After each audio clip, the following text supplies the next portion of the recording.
พี่น้องเลยมาเบิ่งเขาอยู่ดินเพื่อนเบาตูนกับน้องบ้องกันเปิดทางมา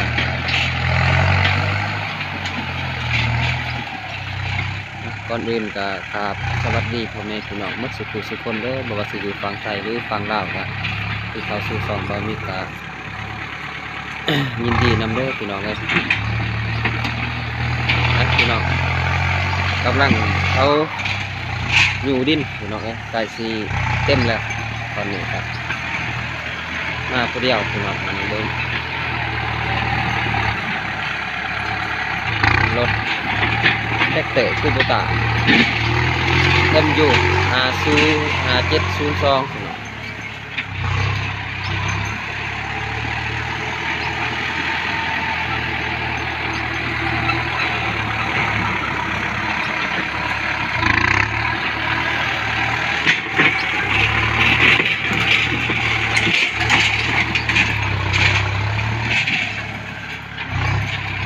บ่อยากมีไหมเราคือสิบ่ได้ยินปานใดดอกเสียงรถมันดังแน่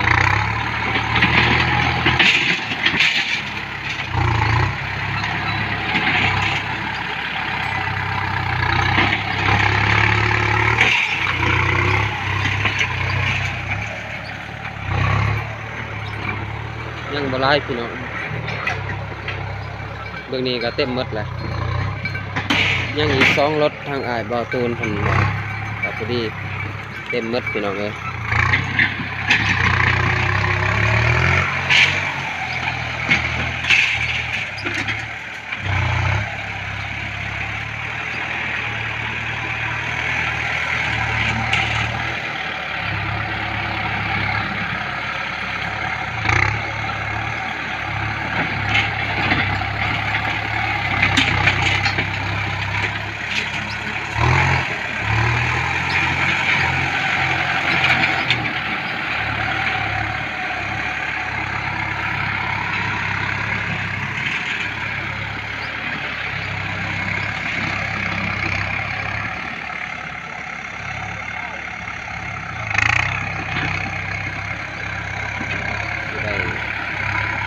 รอทาอีกพี่น้องยัง2คันก็สิมาส่งตอนนี้คันกาอยู่แล้วเนาะเราเอ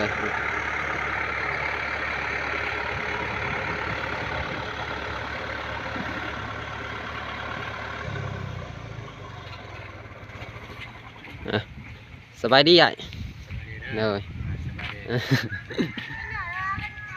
เป็นจังเด้อฮะเป็นจังเด้อมาจังเด้อมา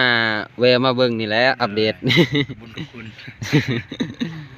ดีแล้วมาเบิ่งหลายคน มาผู้เดียวมื้อนี้ประธานบ่าวสายก็บ่ได้มามื้อนี้ไม่ได้มาบ่ โดยเพิ่นลงไปวัดว่ะมื้อนี้เป็นมื้อโดยพุ่นแหละน้องวัดสังวัดน้องจั่ววัดน้องจั่วแม่นอยู่เรางามพุ่นแหละสิแม่นอยู่เรางามอยู่แล้วงามโดยงามสารวัตรโดยวัดดังเด้บ่นงเด้เราอยู่อันนั้นไปเบิ่งสร้างเดี๋ยวนี้แวะเบิ่งสร้างเขาขุดผักลังพังตอหม้อนี่แหละสิเทตีนสร้างบ่เลยนอกมาเบิ่งกาจังซี่แล้วเนี่ยทมไปแล้วใส่ไปแล้ว11คันแล้ว11คันแม่นเฉพาะก็ว่าจะเอา10คันบ่พอแล้วบ่พอไปเอาเติม3คันนี่ยังอีก2เนาะอีก2พอดีจบสมบูรณ์ถมดินนี่แม่นแต่ว่าสมบูรณ์ถมดินในมื้อนี้เนาะก็มาอัปเดตนำกันพี่น้องเอ้ยทางอ้ายเราก็อัปเดตทางน้องก็อัปเดตรถเพิ่นแห้งได้รถเพิ่นได้รุ่นกลางน้อยๆนี่แห้งนี่รุ่นกลางรุ่น MU 5702พี่น้องเอ้ยช่วงบ่าวมิกเป็นบ่าวก็ได้ขับอยู่รถคันนี้เคยได้ขับอยู่รถหมู หมูเห็นน้ำกัน โอ้ หมูเจ๊ก ผู้ใดผู้นั่งอยู่รถ เจ๊เอ้ยฮะรถเลยสิดุดเลยนะ สิดุดส่วนกาแฟเลยบ่ อืม หมูไปหน่อยหมูเห็นน้ำกัน โอ้ หมูเห็นน้ำกันตั้งตอนม .5 ตะกี้ อยู่ฮะเราอยู่ไสอยู่บ้านเดียวบ่ อยู่ท่าแตงอะนะ โอ้อยู่สะแตงเนาะ แต่ว่าหมูได้ไปไกลแล้วเฮายังอยู่บนเก่าหมูจนได้รถหาเงินแบบนี้เฮายังอยู่บนเก่า คอยเป็นคอยไปเฮายัง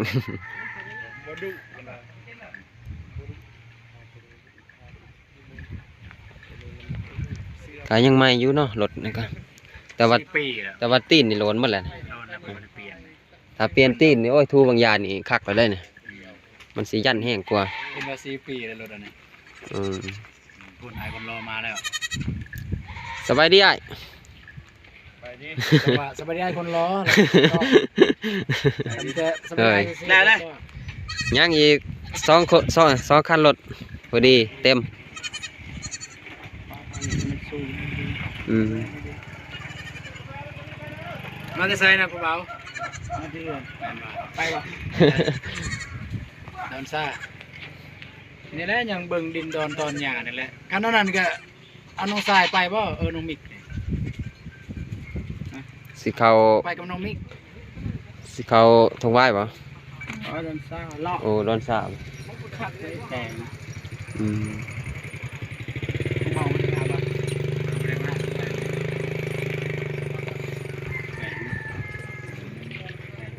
่ง ถือว่าแต่งลายเติบรถคันนี้ก็อืม เดี๋ยวนี้มัน2 ล้านแล้วพ่อเปิดหาเงินเนี่ยแพงดิมันนั่นน่ะบ่แพงง่ายเลยจะได้รถอันนี้ปุ๊บมันเป็นอาชีพเจ้าเลย เป็นอาชีพเลย นั่นแหละจะได้ปุ๊บมันเป็นอาชีพเจ้าเลยบัดนี้เจ้ามันสามารถเลี้ยงครอบครัวเจ้าได้เลยเขาแต่เจ้าบ่ดูเขาแต่เจ้าบ่ค้านบ่เลือกเวียอีกบ่เลือกอีกเฮ็ดทุกอย่างเลย อืม นี่สิแลหมู่กัน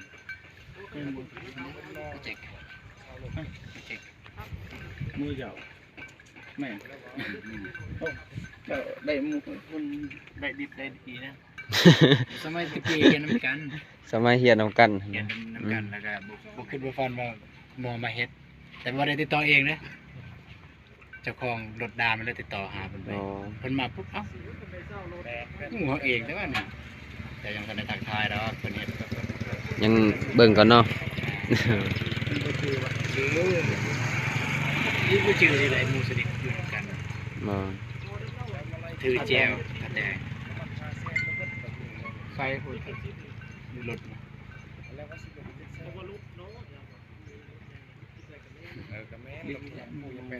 ถือว่าเพิ่นจ้างซัพเฟอร์มาเนาะ พอดีใส่ แม่นไว้แต่ว่าเพิ่นจ้างซัพเฟอร์มากับต่างหากเนาะ แมนระหว่างทางบรรจางก็ไม่เป็นจ้างดอกทีมงานเดียวกัน ทีมงานเดียวเนาะถือว่าไปนำกันเฮ็ดนำกันพี่น้องเอ้ยอืม ไงนี่รุ่นกลาง รุ่นกลาง พันรุ่นใหญ่เพราะ อืม คักกับรุ่นใหญ่ หารุ่นนี้นี่ประเภทไทยดินข่อยนี่คักเด้ ดินข่อยว่ะ โดย พันรุ่นใหญ่เด้ รุ่นใหญ่นี่สิมันสิออกโตสะพอรุ่นนี้ออกโตไว เหมือนเบิ่งคือแห้งอยู่เลย ถ้าว่าไทยดินเพียงนี่สิสู้รุ่นใหญ่บ่ได้ถ้าว่าไทยดินข่อยนี่ก็สิไวรุ่นนี้ อ๋อน้องหูเนาะ อืม ไม่บอกหูเลยมาเก็บเพลงแล้วเลย เพราะว่ามันสิเป็นหลอบไวรถรุ่นนี่ MU นี่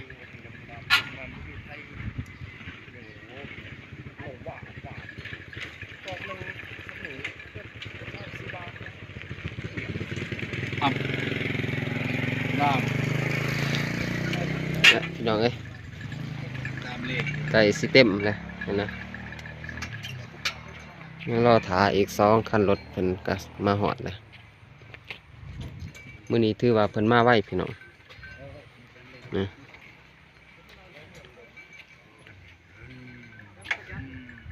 อันนี้เปลี่ยนเลข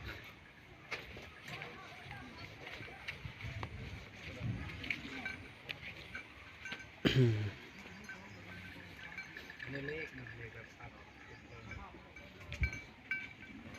ะหว่างลุ่มนี่จักราสิกอกำแพงหรือว่าจะได้กับเฮากับหูจักนะพี่น้องเอ้ยแล้วเราสิอัปเดตให้เบิ่งใหม่อีก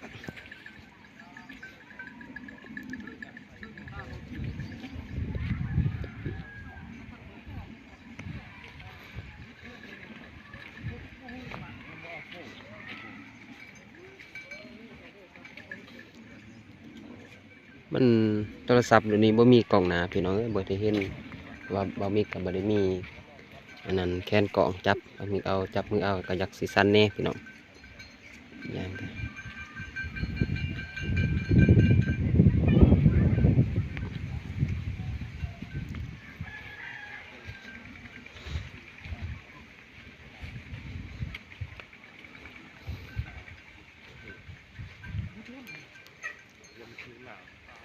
วันนี้น้องบ้องบ่ได้เข้ามาบ่ บ่ โอ้วันนี้เพิ่นค่าเวียกเนาะ แม่นบ่ได้ถามมาไปใส่แต่ค่าเวียก โอ้ถือว่าเวียกหลาย มาบ่ได้ เพิ่นว่าบ่ได้พี่น้อง เดี๋ยวเบิ่งตอนแรงก็เพิ่นบ่ค่าแล้วเพิ่นสิขึ้นมา โอ้ย ไม่ทานรถวะทานรถ ถามแล้ว ทานรถวะคือว่าตัวดินวะ ถ้าเคียงใส่ปลาแดงๆอีกโอ้ เพราะว่ารถมันจกดินอยู่ไกลมันเด้อ จกบอลใหม่บ่มื้อนี้หรือว่ายังบอลเก่า มันจะเป็นบนเก่านะตาม บอลเก่า ดินยังคือเก่าเนาะ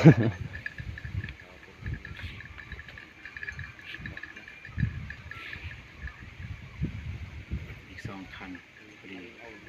งานทมนั้นปั๊บงามเลยการจบบริบูรณ์ จบการถมดิน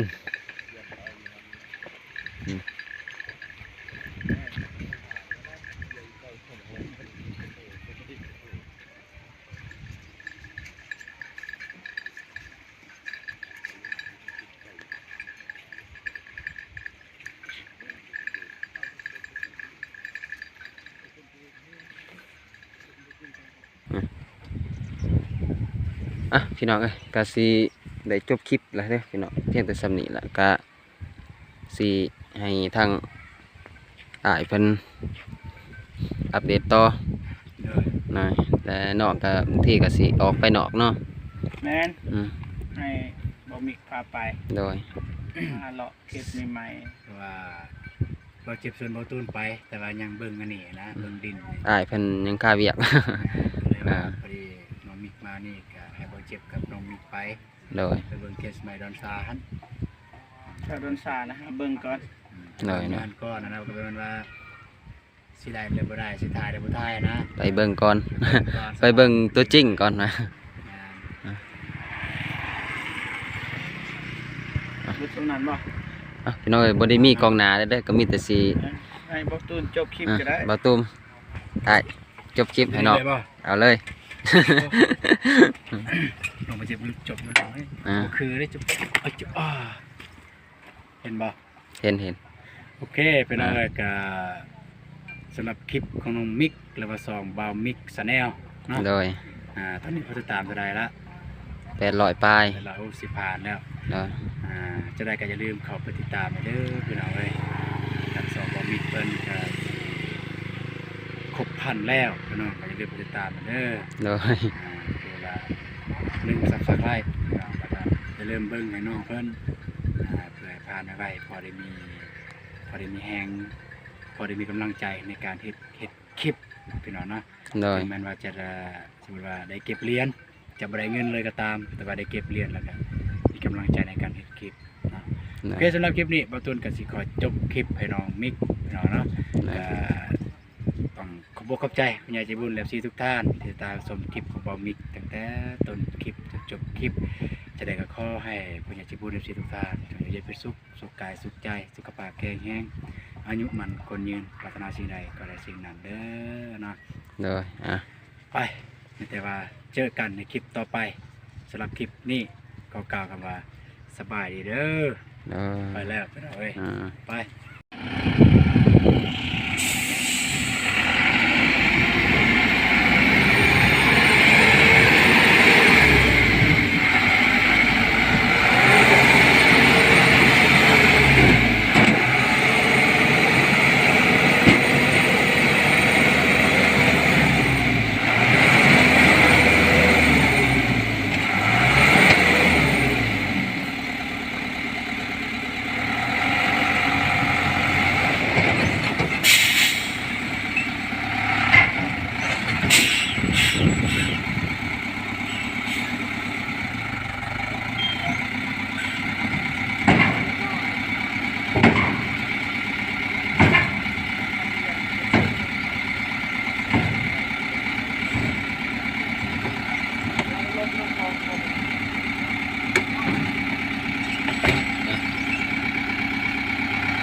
คันหนึ่งพี่น้อง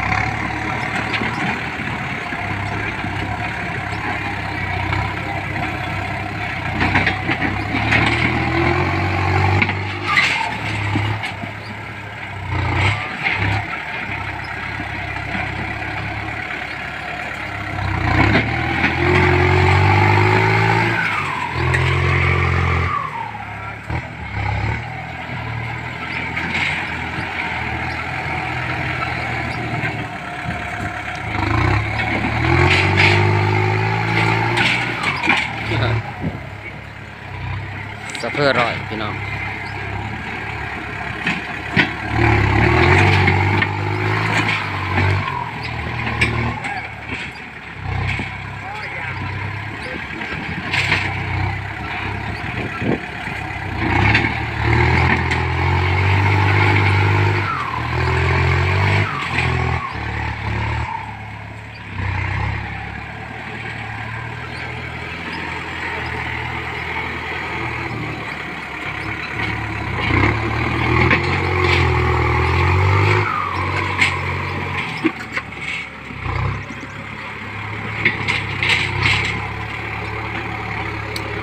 พี่น้องเอ้ยมื้อนี้ก็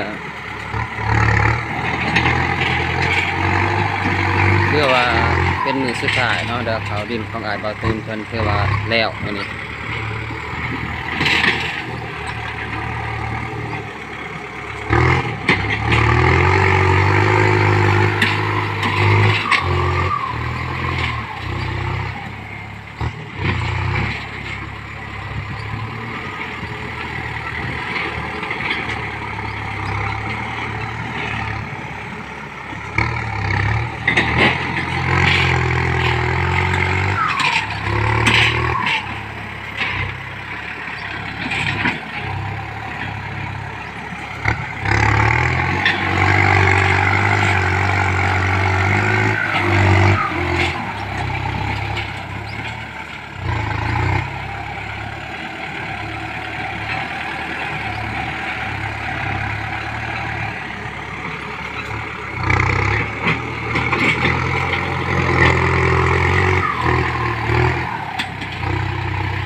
พี่น้องเรียกว่าหมดไปแล้วตามกองดิน